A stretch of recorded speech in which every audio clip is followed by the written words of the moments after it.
Hello everyone, welcome to yet another session of the daily news analysis by SRIRAM'S IAS, where we take up the important articles featuring in the Hindu newspaper and break them down for our understanding from the UPSC examination point of view.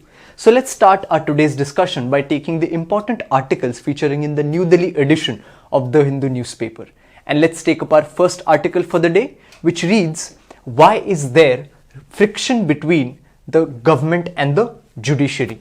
Now, why is this article appearing in the newspaper? Most of us who have been following the newspaper must have been reading comments with respect to the judiciary and the government. Both sides have been exchanging comments and they have been with respect to each other's criticism, and that is the genesis of this article, where there's a lot of question about what's the reason between this friction or this rift between the judiciary and the government or the executive, as we can say. So through this article we'll try to analyze what this fight or what this friction is all about, what are the stands of both parties, why are they contending whatever they're contending, and through this rift we'll try to analyze the main genesis behind all of this rift, which is about the appointment of judges into the Supreme Court and the High Court. So the genesis of their rift or their friction lies in this particular ground, that is of the appointment of judges. So we'll understand what law says with respect to appointment of judges and what both these sides have to offer with respect to their justification on it. So let's understand first, how did this friction start? It started by obviously the comment of the Union Law Minister Kiren Rijiju. He started attacking the judiciary by saying that the current system of appointment in the judiciary, which is the collegium system, as we must know. While we go forward, we'll understand everything how the collegium system came into being, but currently the system that appoints Supreme Court and High Court judges into the country's courts is done via the collegium system. So the Union Law Minister commented on the collegium system, saying that it is not a very sound system, it is a very opaque system, and by indulging into appointments of their own judges, the judiciary is preoccupied with making judicial appointments when their primary job is to deliver justice. This was the comment that was made by the Union Law Minister, and it was a comment made or a criticism made on the collegium system and the appointment procedure or the powers of appointment that are given to the judiciary. Now here we must note as to why is the judiciary given power to appoint their own judges into the Supreme Court or High Court.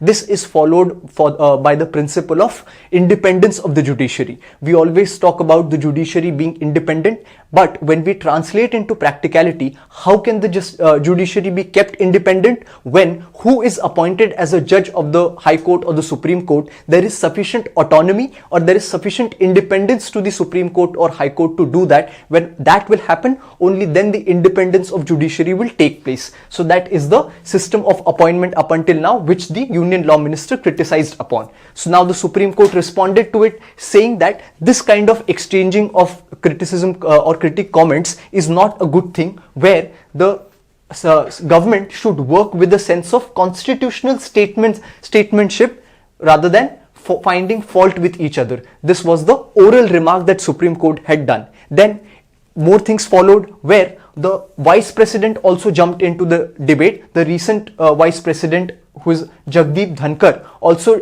came into this debate, who remarked that a law passed by the Parliament, this law, which law is the Vice President referring in this statement? This is the National Judicial Appointments Commission, or the NJAC Act. Now we'll also take a look at the NJAC Act in a while, but this NJAC Act was brought out by the government in the Parliament and was passed as an act in the Parliament, which the Supreme Court then turned down because this was set to replace the collegium system, and the NJAC basically had a system of appointing judges where certain government nominees would also be there and certain judges would also be there. This NJAC was struck down by the Supreme Court, saying that this particular system is unconstitutional, as it again hampers the independence of the judiciary. So when that NJAC Act was struck down, this was done in the year 2015, the Vice President invoked the same law and said that when that law had expressed the will of the people, when it was passed in both houses of the Parliament, it means that it expressed the will of the people, and therefore holding it as unconstitutional had been undone by the court, disregarding the parliamentary sovereignty. This was also a comment made by the Vice President.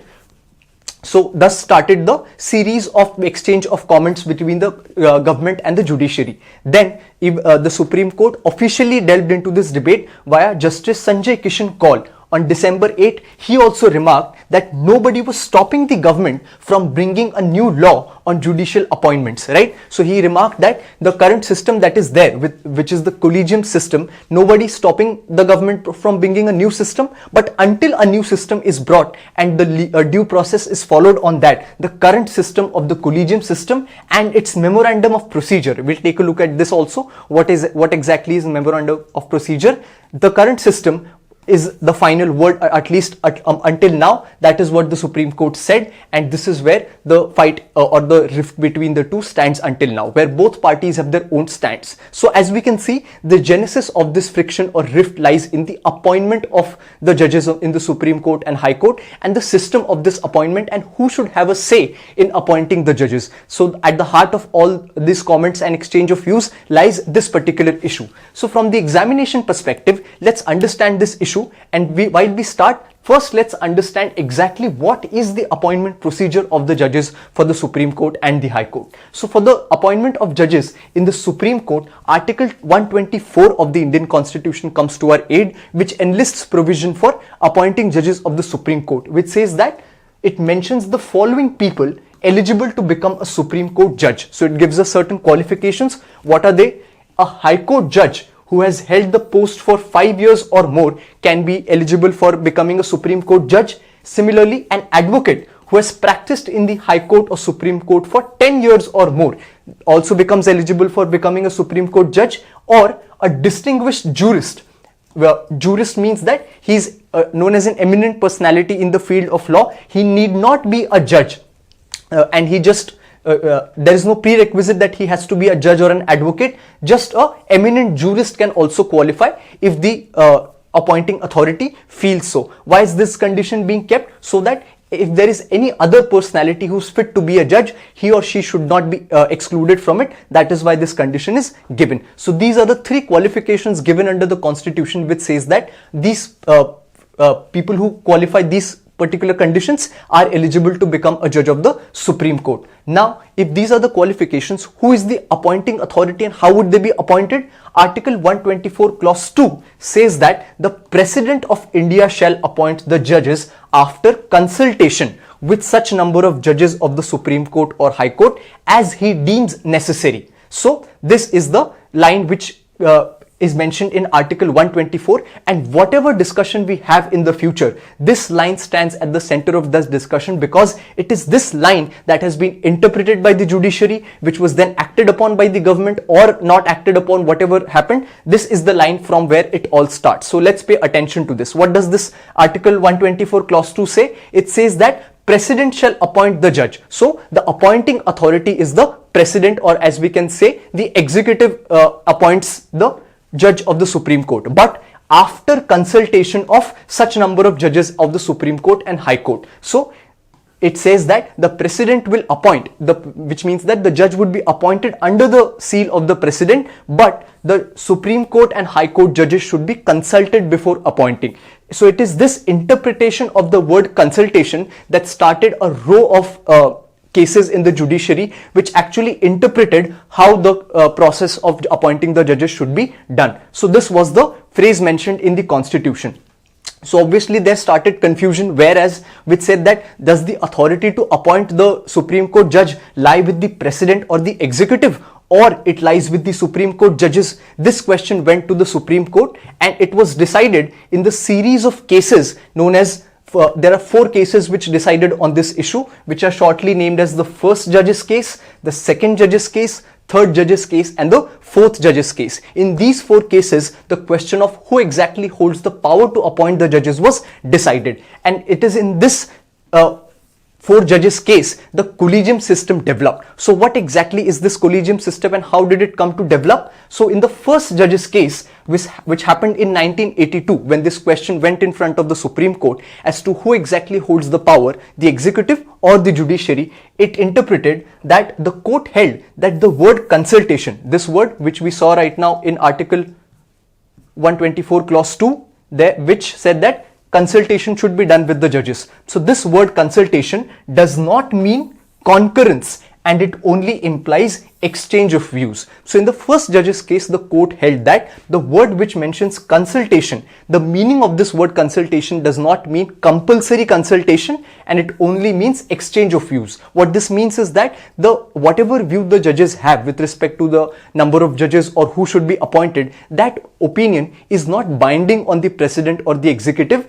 This is what the meaning or interpretation of consultation word was done. But in the second judge's case in 1993, the meaning was changed by the Supreme Court, and it reversed its earlier ruling and changed the meaning of the word consultation to concurrence, which meant that when the Constitution has mentioned consultation with the High Court or Supreme Court judges, this consultation is not just mandatory, but whatever the judges are saying or concurring upon or agreeing upon, only those names should be accepted by the executive by the name of the president. This was done to ensure the independence of the judiciary, and in that light, this was interpreted by the judiciary. This paved the way for the collegium system, which said that since consultation means concurrence, judiciary should be taken into account for appointment, and it ruled that the advice tendered by the CJI is binding on the president in matters of appointment of the Supreme Court judges, but any such advice would be tendered after the CJI consults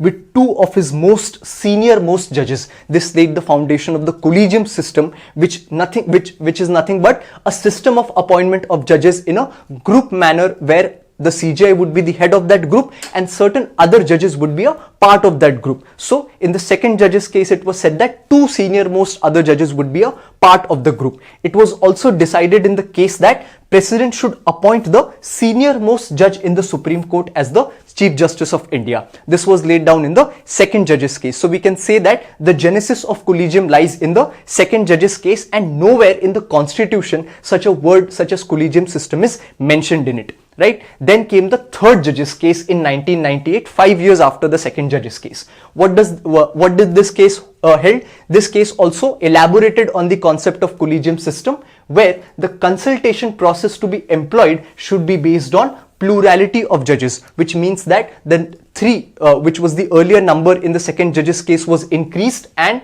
he should consult a collegium of 4 senior most judges before making a recommendation to the president. And even if 2 judges give an adverse opinion, he should not send the recommendation to the president. So as we can see in the third judge's case, the number of the judges present in the collegium group was increased from 3 to 5, and more power was given to the other judges of the collegium as well. And along with this, a memorandum of procedure was laid down by the court after the third judge's case to provide for the process of how the collegium would recommend names to the executive. Why recommend? Because ultimately the collegium would decide on the names, recommend these names to the executive, and under the name of the president, then these judges would be appointed as the judges of the Supreme Court. So this was the memorandum of procedure. Now let's look at what this memorandum of procedure has to say with respect to the appointment of judges.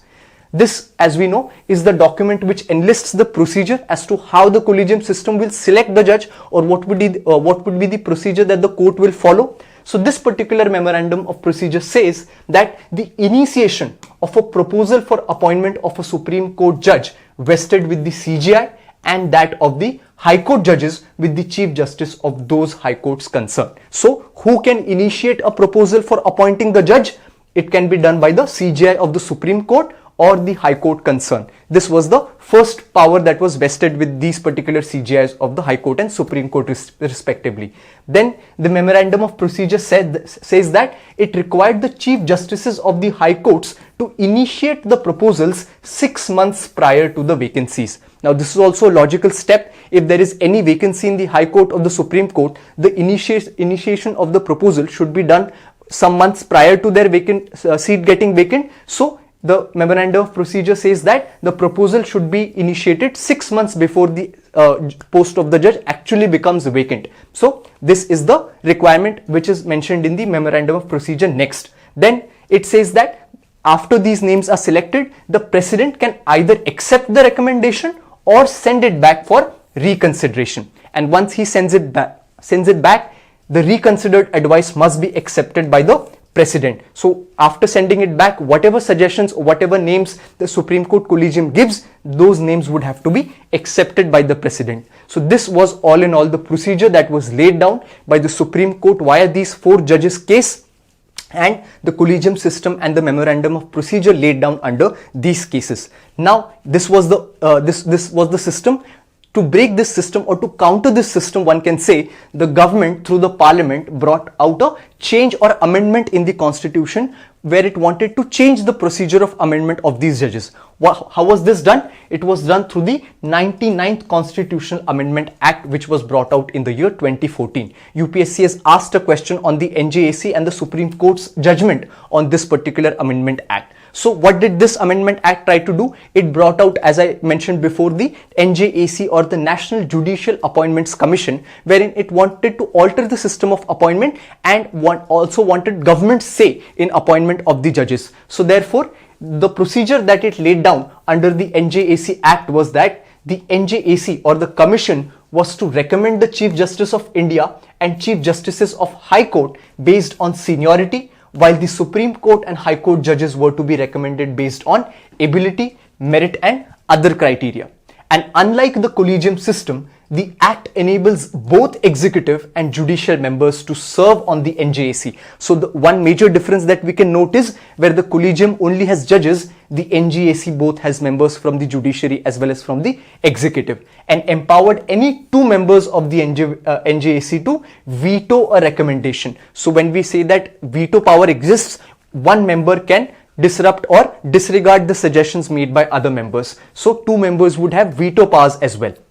Obviously, this system was challenged in the Supreme Court. Why? Because it was felt that the NJAC took away the primacy of the judiciary's collective opinion as it could be vetoed, and that since it dented the independence of judiciary, it is severely damaging the basic structure doctrine which was laid down by the Supreme Court. So since it was altering the basic structure of the constitution, on that ground this particular act was challenged, and as a result Supreme Court struck down this particular NJAC Act, where the centre said that it was a wrong thing to do because the collegium system is very opaque and there is no transparency in appointment, and that is why having an NJAC commission where government members are also present is the right way to go. And the act did not deprive the judiciary of its primacy, but rather diminished the executive's power too, because the NJAC had only 1 member as compared to 3 Supreme Court judges. That was the defense given by the centre. And the amendment was perfectly consonant with the basic structure as it strengthened the independence of the judiciary, checks and balances and democracy. What did Supreme Court have to say on this? The Supreme Court, while giving a 4:1 verdict and quashing this particular NJAC, this case is also known as the 4th judge's case now. It said that this was unconstitutional and violated the basic structure of the constitution, and the bench admitted that all was not well even with the collegium system. So it accepted that the collegium system is also not the most ideal system, and at that time was ripe to improve the system of judicial appointment. So it said that currently the system is the most well-functioning one, and future should hold where a better version of this system should come, but the NJAC as a system is not a good system to replace the collegium system.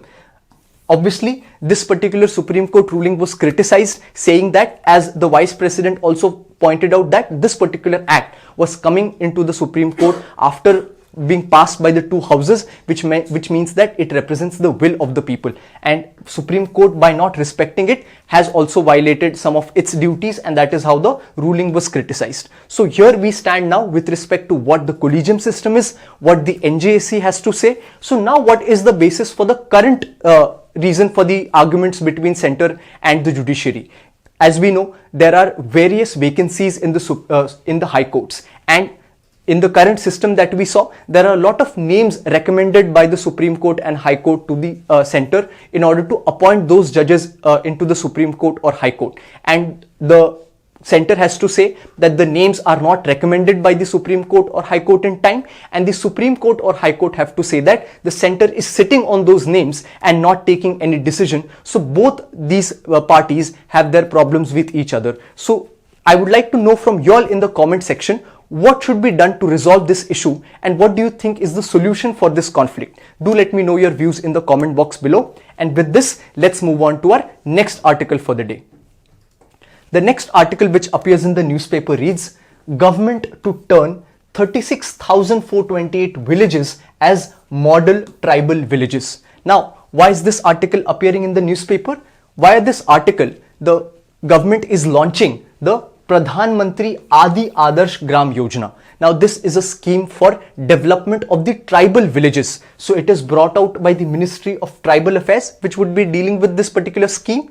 Now, this scheme is a revamped version, which means that an earlier version of the scheme also existed and a nomenclature change or a name change of the scheme has been done. So what was the earlier name? It was known as the Scheme of Special Central Assistance to Tribal Sub-Scheme, or the SCA to TSS. So since it was a complicated name, it is now renamed as the Pradhan Mantri Adarsh Gram Yojana. This is basically a scheme to develop the tribal villages in India, where predominantly scheduled tribe population lives in these villages. So it would be implemented from the year 2021 to 2025-26, and it aims at transforming villages with significant tribal population into model village, or what we can call Adarsh Gram, covering about population of 4.2 crore, which is about 40% of the total tribal population in India. So as we can see, this scheme covers about 40% total ST population in India,